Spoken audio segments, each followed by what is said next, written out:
धर्मात्मा सदा धर्म पर चलने वाले, धर्म और सत्य को पालन करने वाले दुनिया वालों तो जान रहे हैं, अनजान नहीं है। जो पांचों भाई पांडवों और संग में पतिव्रता नारी महारानी द्रौपदी अज्ञातवास में थे, जंगल में दर दर की ठोकर खा रहे थे। महाराज धर्मराज, भीम अर्जुन नकुल सहदेव, देवी द्रौपदी तो जंगल में रहते थे। विरक्त ऋषि पांचों भाई जाकर महात्मा जी को चरण में दंडवत प्रणाम करते हैं। कहा बाबा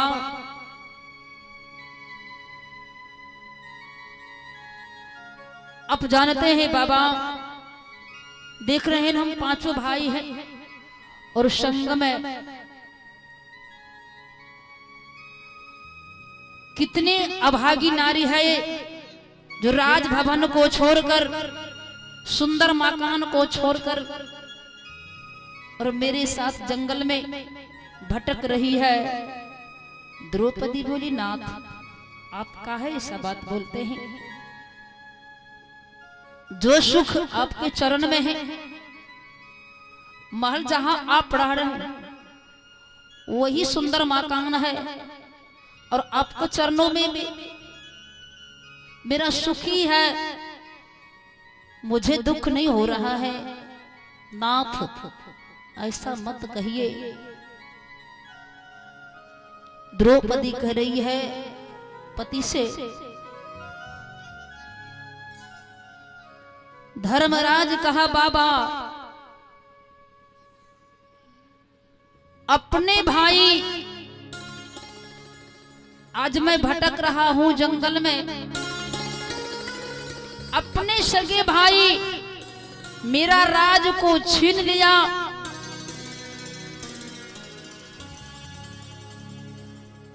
और मुझे राज से अलग कर दिया। बाबा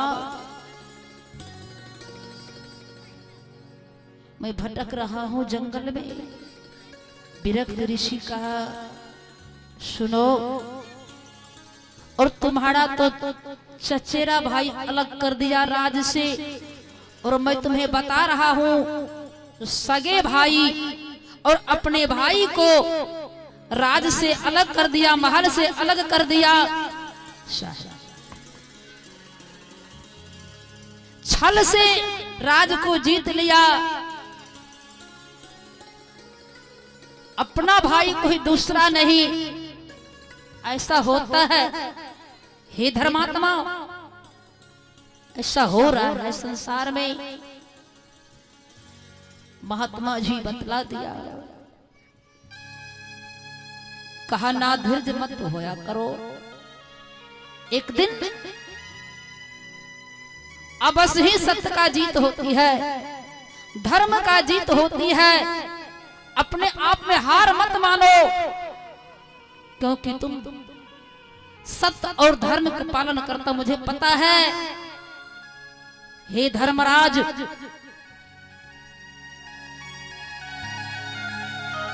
बाबा अंतर ध्यान हो जाते हैं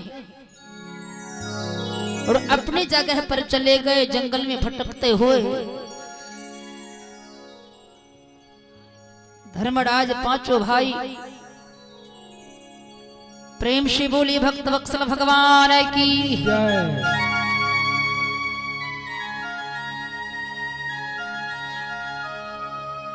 महाघोर जंगल में एक ऐसे भक्त रहते थे, सदगुरु का भक्त, भेल और भेलनी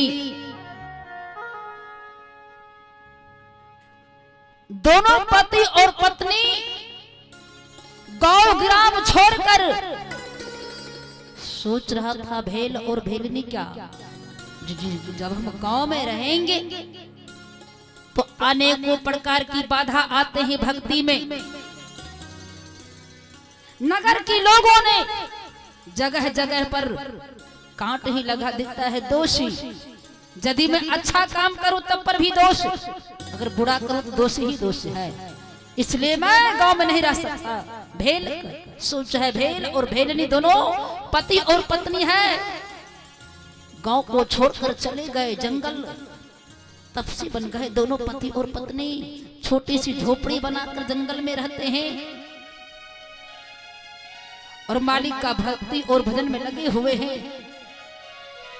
बड़ी मंगन खुशी में रहते हैं दोनों पति और पत्नी।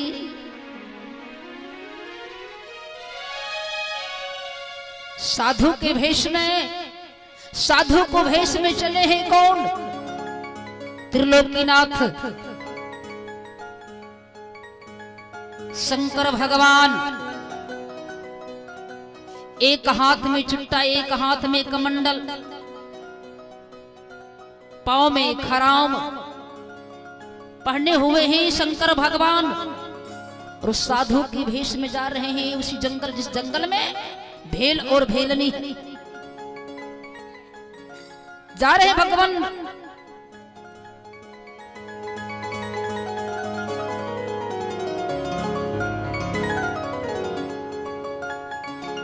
और भजन को गाते हुए जा रहे हैं। कौन सा भजन गाते हैं भगवान?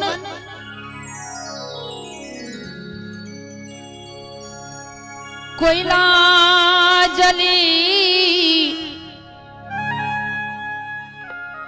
लकर जले कोयला भयो, कोयला जल भयो राख। हम पापी ऐसे जली कोयला भयो न राख। सब कुछ तो यहाँ पर छूटने वाला है, लेकिन अंत समय में मात्र ही 2 गज कफन ही मिलता है जाने का वक्त, और कफन को सिवा तो कुछ मिलता नहीं है संग में। और जो कुछ हम और आप देख रहे हैं ना, सब यहाँ पर रहता है। बस 2 गज कफन ओढ़ाकर शमशान ले जाते। हमके ओढ़ावे चदरिया चदरिया चलत बेरिया, हमके ओढ़ावे चदरिया चदरिया चलत बेरिया।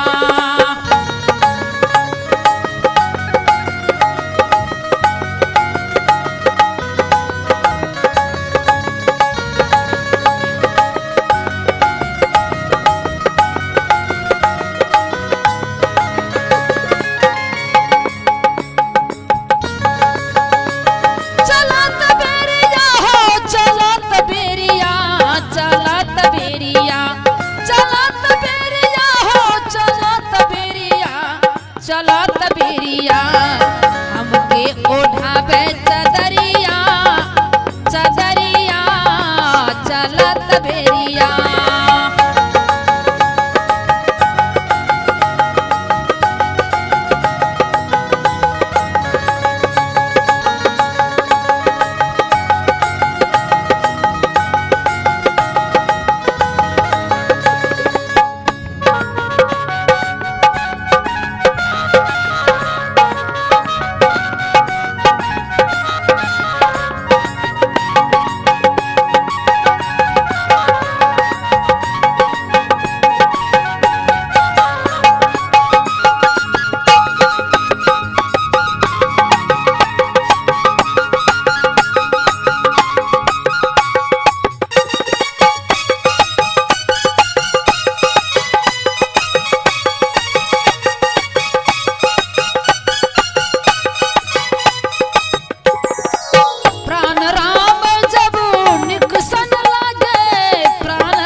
बेरिया हमके उठावे।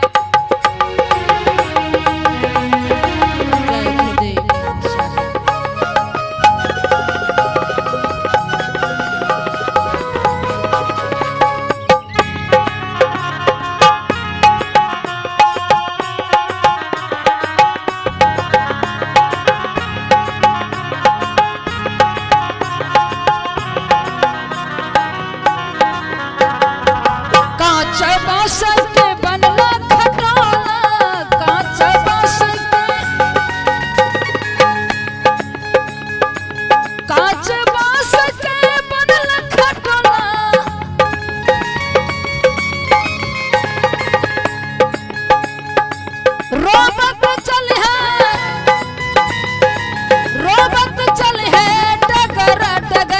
चलत बेरिया हमके ओढ़ावे चदरिया चदरिया चलत बेरिया हमके ओढ़ावे चदरिया चदरिया चलत बेरिया।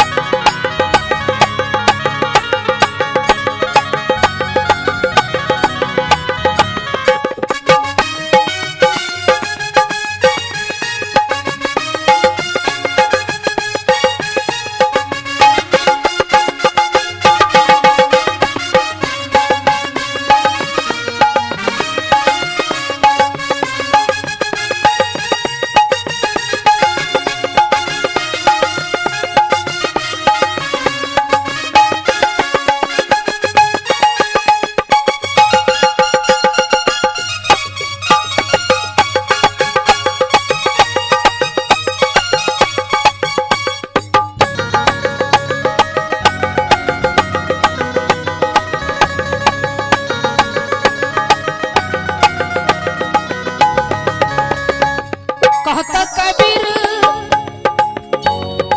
सुनो भाई साधो, कहता कबीर सुनो भाई साधो, कहता कबीर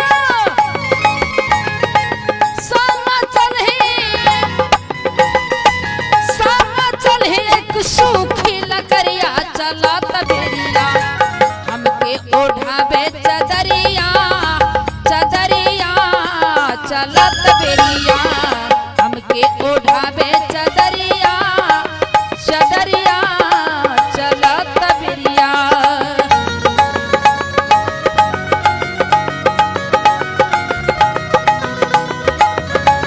चलत बेरिया